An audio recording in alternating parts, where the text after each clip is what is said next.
ना दो यूज हमने देखा था, थर्ड यूज हम लोग देखते हैं डायमेंशन एनालिसिस का। क्या? To derive a physical formula.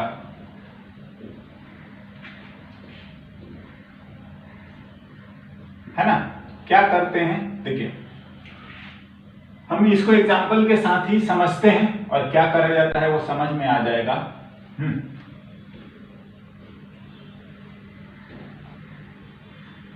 Derive the relation between frequency, tension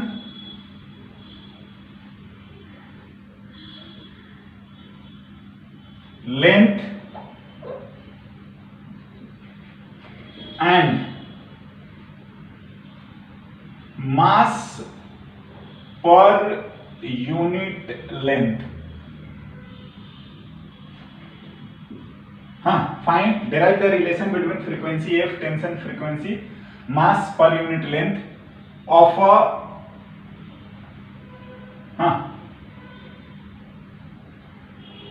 wave. देखिए ये सब क्या है,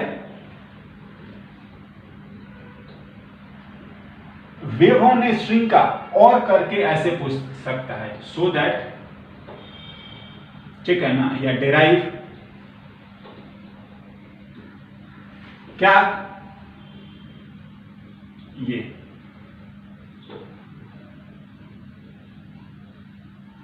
ऐसा,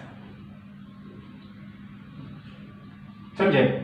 ये मिला जुला के हमको क्या करना है, फ्रीक्वेंसी, टेंशन, लेंथ और मास पर यूनिट लेंथ में रिलेशन बताना है।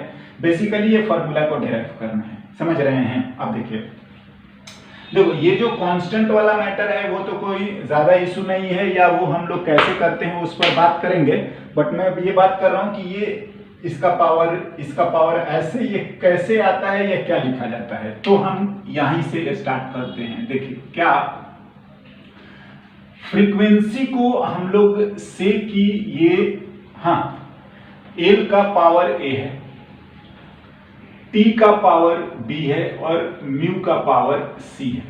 समझ रहे हैं? ध्यान ये रखना है कि के जो है वो तो आपका कांस्टेंट है और उसका कोई डायमेंशन नहीं होगा। समझ रहे हैं ना?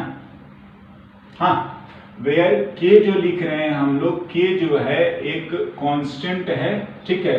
और अगर आप इसके डायमेंशन की बात करोगे तो m0, l0, t0, ठीक है, जो कि यहाँ पर 1/2 है। वो हम नहीं, हमारा मकसद है ए बी सी निकालना।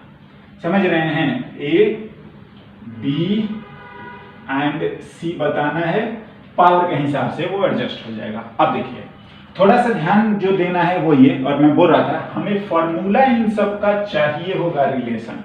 तो देखो क्या मैं बोलना चाह रहा हूं ना, कि जो फ्रीक्वेंसी होता है वो 1/टाइम होता है, और ये जो टी है वो टेंशन है। बी केयरफुल, हम इसकी डायमेंशन की बात करेंगे तो ये 1/सेकेंड आएगा, जो कि इसके डायमेंशन लिखोगे तो m0, l0 और 1/t आएगा ना। ये ध्यान से, ये जो है वो डायमेंशन की बात हो रही है तो t-1 है।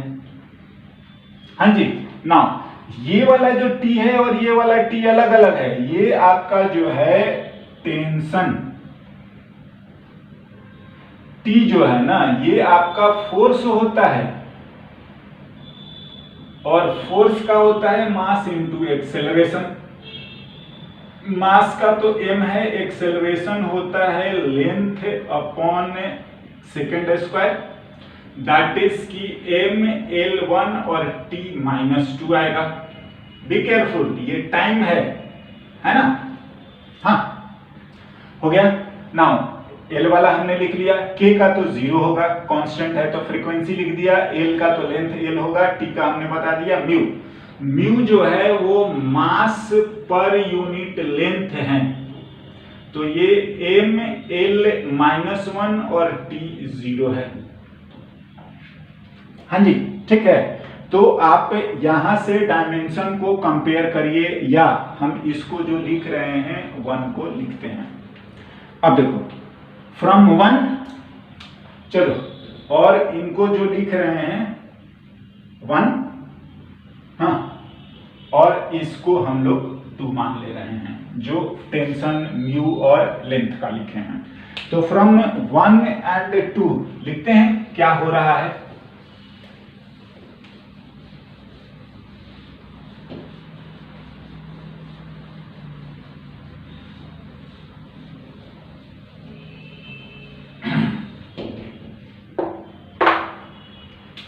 फ्रॉम 1 क्या है, frequency equals to k l का power a b, sorry t, ध्यान से ये टी टाइम नहीं है, टेंशन है, और म्यू का पावर सी। फ्रीक्वेंसी डायमेंशन लिखिए, फ्रीक्वेंसी आ गया m0 l0 और t का पावर -1।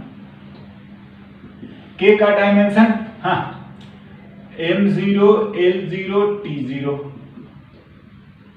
L का तो L ही होगा लेंथ का, T ये फोर्स है ना, तो फोर्स का कितना आ रहा है, m L और t -2, तो आप लिखो m L एंड t -2 का पावर आपका b हो गया, और म्यू जो है वो ये आ रहा है, मतलब m L -1 t0 का पावर आपका c हो गया। हाँ ना, m का पावर लिखो, ये 0 है, यहां पर आपका b है, हाँ, और कहीं है ही नहीं, वहां पर c है ना। l का लिखिए, l का यहां पर 0 है, a है, यहां पर b है, और वहां पर -c है, हाँ, आएगा ना।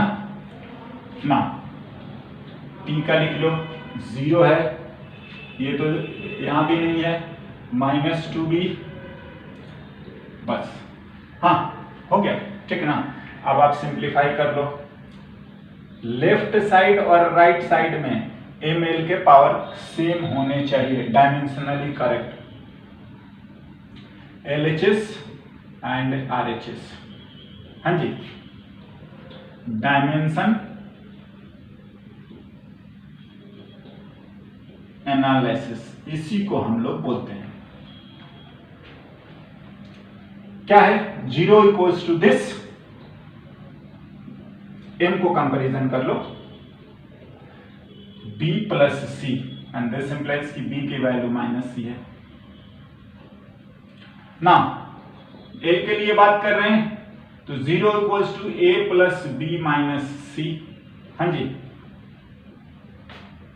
एंड ये l को, एंड आपका t जो है, तो t के कोरस्पॉन्डिंग जो आ रहा है वो -1 equals to -2b, and this implies कि b की वैल्यू आ गया 1/2, हाँ, b की वैल्यू 1/2 आ गया, तो दिस इंप्लाइज कि b इक्वल्स टू -c है, हाँ, तो यहां से ये लिख लेते हैं, b इक्वल्स टू -c है, तो दिस इंप्लाइज कि c की वैल्यू -b हो गया, यानी कि -1/2 हो गया, समझ रहे हैं, हाँ, और फिर जो है ये तो लिख लेते हैं, c आ गया हमारे पास -1/2, बिल्कुल, हाँ जी, एंड एक जो बच गया है b और c आ गया ना, b और c आ गया तो a भी आ जाएगा, लिख देते हैं,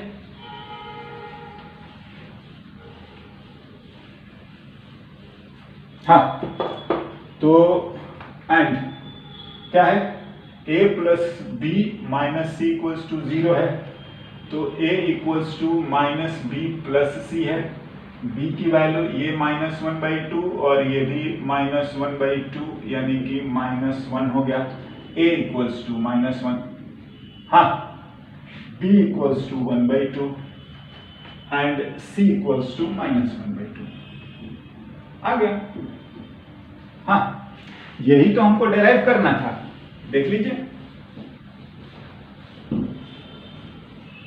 समझे, and this is the way. Frequency जो है, हाँ, L का पावर A, T का पावर B और म्यू का पावर C। फ्रीक्वेंसी जो है ये L का पावर, हाँ, K जो था, K को लिखेंगे L का पावर -1 हो गया, B का पावर जो है T का पावर 1/2 हो गया और C का पावर -1/2 हो गया। चलिए, K 1/L हो गया, ये T हो गया, ये म्यू हो गया और पावर 1/2 हो गया ना। देखो ये 1/L, हाँ, और इसको ऐसे T/म्यू। देखिए इतना काम तो हो गया, गड़बड़ कहाँ हो रहा है, K 1/2 ना। अभी तो मैं K की वैल्यू को 1/2 लिख रहा हूं और बाय एक्सपेरिमेंट K की वैल्यू को 1/2, हाँ, बाय एक्सपेरिमेंट। या आप बोलोगे ना तो यही डायमेंशनल फॉर्मूला की लिमिटेशन है कि यहाँ 1 रखो, 2 रखो, 5 रखो, ABC की तो वैल्यू सेम आएगा, तो वो न्यूमेरिकल वैल्यू ना नहीं बता पाता है, समझे। बाद बाकी जो डिपेंडेंसी है, जो फिजिकल क्वांटिटी है, उनके रिलेशन वो सही बता देगा। हाँ, ये कांस्टेंट डिराइव करने के लिए हम लोग क्या कर देते हैं ना, ठीक है, कि यहाँ से हम एक्सपेरिमेंट कर करके कि वो निकाल लिया जाता है। Anyway, this is the way to derive, हाँ, frequency in terms of what, length T and mu, मतलब tension and mass per unit length by dimension analysis, right. Now last use of this dimensional formula क्या है वो भी देखते हैं। देखिए अभी तक जो हमने बोला है ना, वो स्टैंडर्ड आपको समझाया गया है कि 7 स्टैंडर्ड नहीं होता, फंडामेंटल यूनिट होते हैं, और उन्हीं के हेल्प से हम लोग जो है ना बाकी यूनिट्स को यूज करते हैं या लिखते हैं, समझ रहे हैं। अब बात ऐसी आती है कि पहले जो होता था ना वो अलग अलग होता था, या अभी भी आप ये काम कर सकते हैं। जैसे मैं क्या बोलूं, एक बार मैंने समझाया था कि देखो इस मार्कर की लेंथ को बताना है तो बहुत सारे तरीके हैं। जैसे मैं बोलूं एग्जांपल के तौर पर 10 सेंटीमीटर, आप ये भी बोल सकते हो कि इंच में 1, 2, 5 इंच या 6 इंच। हाँ, अगर मैं यूनिट उंगली को मान लूं, इसके थिकनेस को मान लूं तो 4, 8, 9 ऐसे, तो यूनिट चेंज होते जा रहे हैं, कभी सेंटीमीटर, कभी फीट, कभी इंच, ये सब करेंगे। इसी तरीके से हम चाहें कि जो मास है, जो लेंथ है और जो टाइम है, हाँ, अगर इसको हम फंडामेंटल ना मान के किसी और को फंडामेंटल मान ले, बिल्कुल ये काम करा जा सकता है, या आपको यूनिट एक से दूसरे में कन्वर्ट करा जा सकता है। तो अगर हम ये करते हैं तो भी डायमेंशन के हेल्प से ये लिखा जा सकता है। क्या होता है, लिखते हैं। लास्ट जो आता है ना, चौथा हम जो लिख रहे हैं, to find the dimensional formula in terms of other physical quantities। देखिए एक तो हमारा ये बात सही है कि मास, लेंथ और टाइम को ही हम लोग मानते हैं, समझ रहे हैं, लेकिन अगर हम बोल रहे हैं कि इसके अलावा किसी और चीज को मान लिया जाए तो हम लोग कैसे करते हैं, मैं आपको लिख रहा हूं। देखिए एक क्वेश्चन ही लिखते हैं, है ना, कोई इसका बहुत ज्यादा थ्योरी वाइज नहीं है। लिखते हैं कि इफ प्रेशर को हम लोग मान रहे हैं P, हाँ, वेलोसिटी को हम लोग V, हाँ जी, प्रेशर को P, वेलोसिटी को V एंड टाइम को T, टाइम को T रखा है, समझ रहे हैं, टाइम को T, हाँ जी। तो बोल ये रहा है क्या कि फाइंड द ठीक है ना, find the dimension formula of किसका, फोर्स का, है ना, pressure P, velocity V and time T, है ना, एज अ बेस, या हम इसी को क्या बोल रहे हैं, फंडामेंटल, हाँ, क्वांटिटी,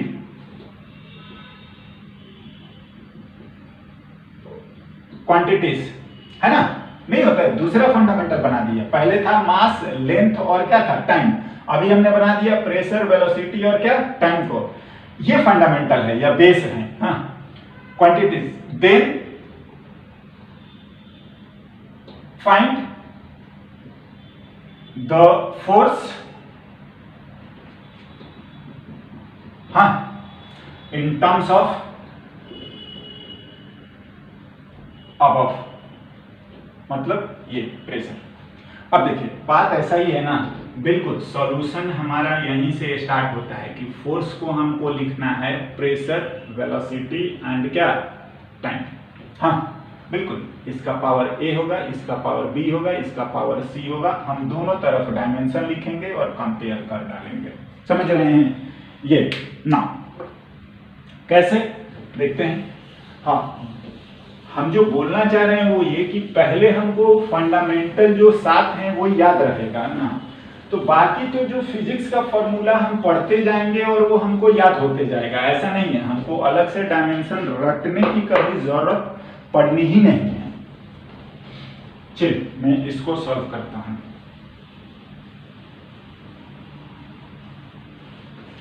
हाँ, तो चल फोर्स को 1 by 1, फोर्स का हमने अभी भी लिखा था, फोर्स को हम चले जाते हैं फंडामेंटल में, फोर्स होता है मास इनटू एक्सेलरेशन, और ये हमारा जो फोर्स का डायमेंशन आता है वो m, l और t माइनस 2, बिल्कुल, हाँ जी। नाउ प्रेशर, अब बात है कि प्रेशर को आपको पता है क्या कि क्या होता है, तो pressure force per unit area होता है, मतलब m, l, t माइनस 2, और एरिया अगर आप लिखोगे, हाँ, तो वो लेंथ का स्क्वायर, मतलब प्रेशर का डायमेंशन लिखना है तो m, l माइनस 1 हो जाएगा, t माइनस 2 हो जाएगा, बी केयरफुल, है ना, एक एक टर्म का आपको लिखना ही पड़ेगा। वेलोसिटी, हाँ जी, v जो होता है वो लेंथ, डिस्टेंस जो भी है पर यूनिट क्या, टाइम, तो इसका वेलोसिटी का डायमेंशन, मास तो 0 है, लेंथ 1 और t का माइनस 1, बिल्कुल, और एक आपको दे रखा है क्या, टाइम, टाइम तो हम लोग ऑफ कोर्स पहले भी t था और अभी भी आपका t ही है, ठीक है ना, आप चाहें तो m0 लिखो, l0 लिखो, t1 लिखो, समझ रहे हैं। अब इनको आप 1 से कंपैरिजन कर दीजिए, जैसा हमने करा था, आपका काम हो जाएगा, ठीक है, आप इसको ट्राई कर सकते हैं, है ना, टाइम को लेकर करते हैं कंपैरिजन, लिखते हैं।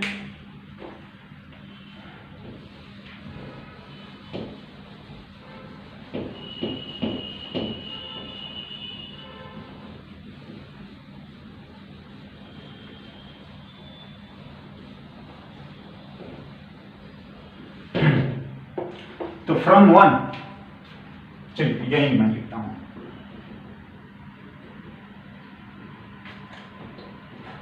फोर्स का m, l, t माइनस 2 होना चाहिए, प्रेशर का a, वेलोसिटी का b और टेम्परेचर का c, लिखते हैं। प्रेशर कितना है, ये m, l minus 1, t minus 2, हाँ जी, का पावर a, वेलोसिटी लिख लीजिए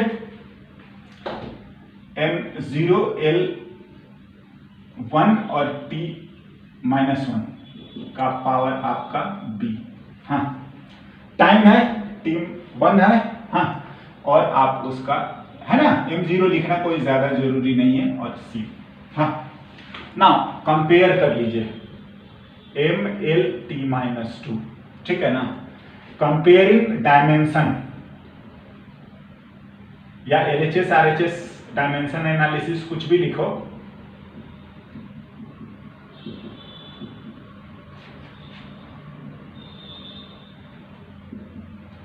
डायमेंशन तो m के लिए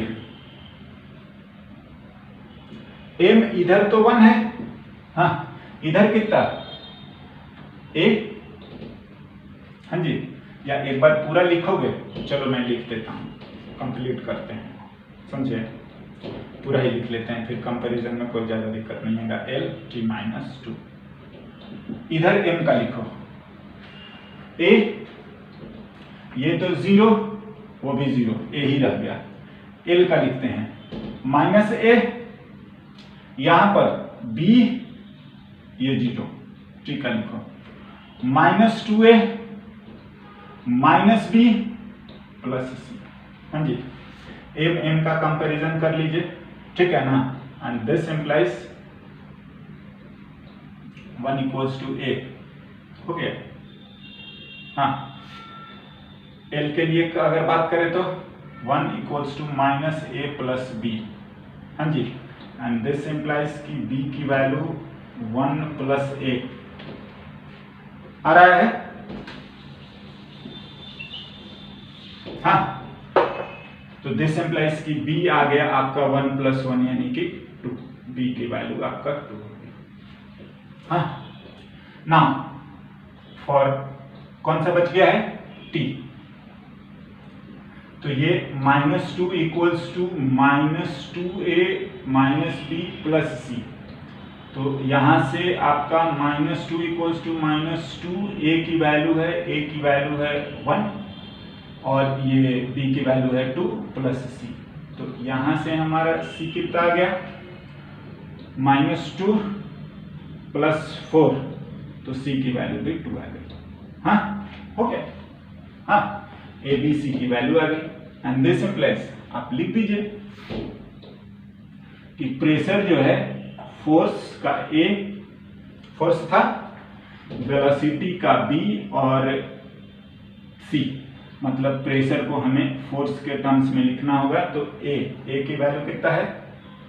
1 हो गया, b कितना आ गया? 2 हो गया, और c भी कितना?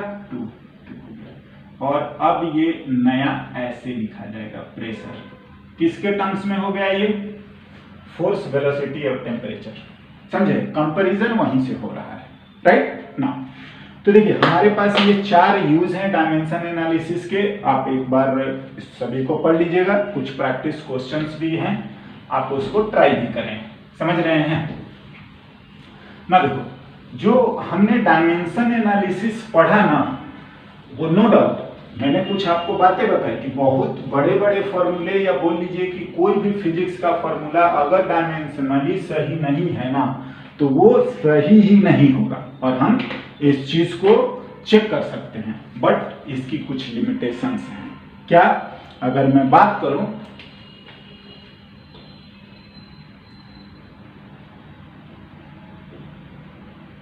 Limitations of dimension formula, dimensional analysis, ठीक है? क्या क्या? देखिए, पहला मैंने आपको थोड़ी देर पहले ही बताया था कि हम जो न्यूमेरिकल वैल्यू होता है उसको हम लोग नहीं कर पाते हैं। जैसे मैं लिखूं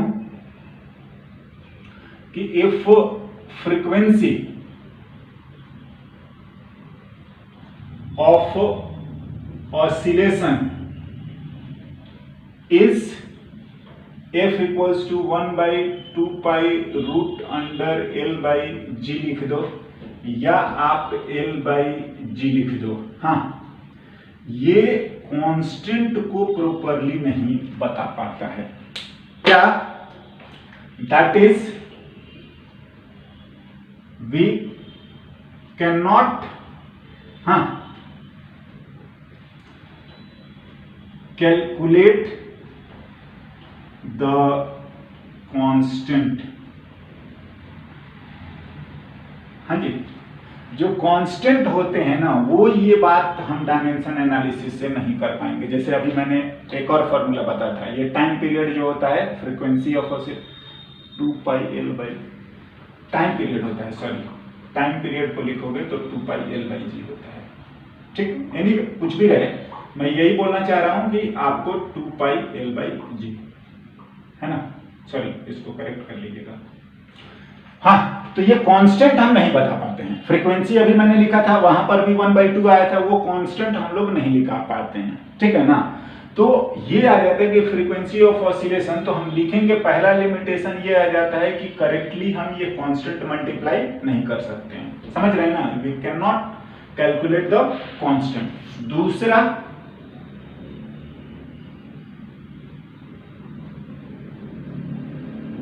हाँ,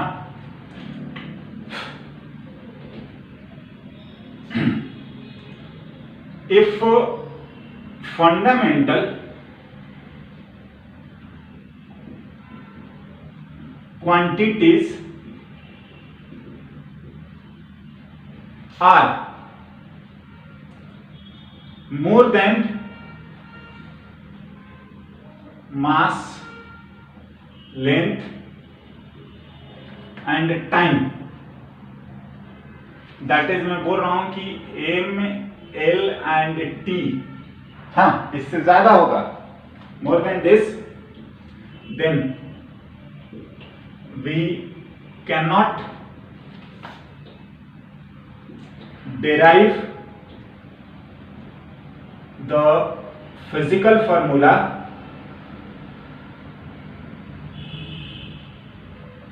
by dimension analysis।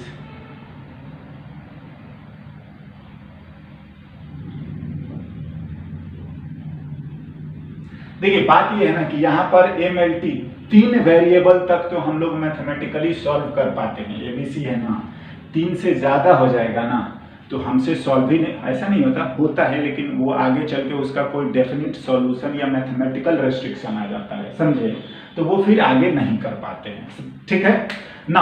और एक लास्ट बात और है, मे बी आपको आगे चल के और बेटर क्लियर हो जाएगा। जैसे क्या है कि जो फॉर्मूला एक दूसरे से डेराइव होते हैं, हाँ, जैसे आप लोग पढ़े होंगे, क्या मैं बोल रहा हूं कि S = UT + ½ AT², ये फॉर्मूला आप पढ़े होंगे, हाँ, डिस्टेंस फॉर्मूला, डिस्प्लेसमेंट फॉर्मूला हम लोग लिखते हैं ना।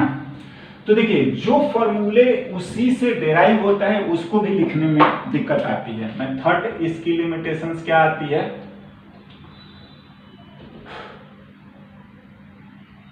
टू कंपेयर द derived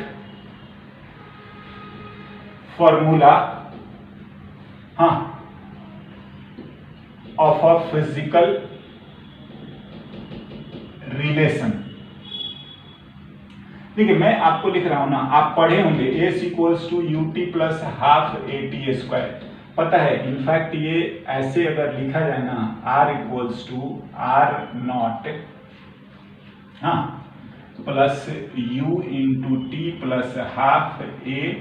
अब ये आपको थोड़ा गड़बड़ लगेगा, या हम बता रहे हैं, ये S नहीं होता है, ये Δx ही होता है, समझे, ये आपका फाइनल माइनस इनिशियल ही होता है, ठीक है।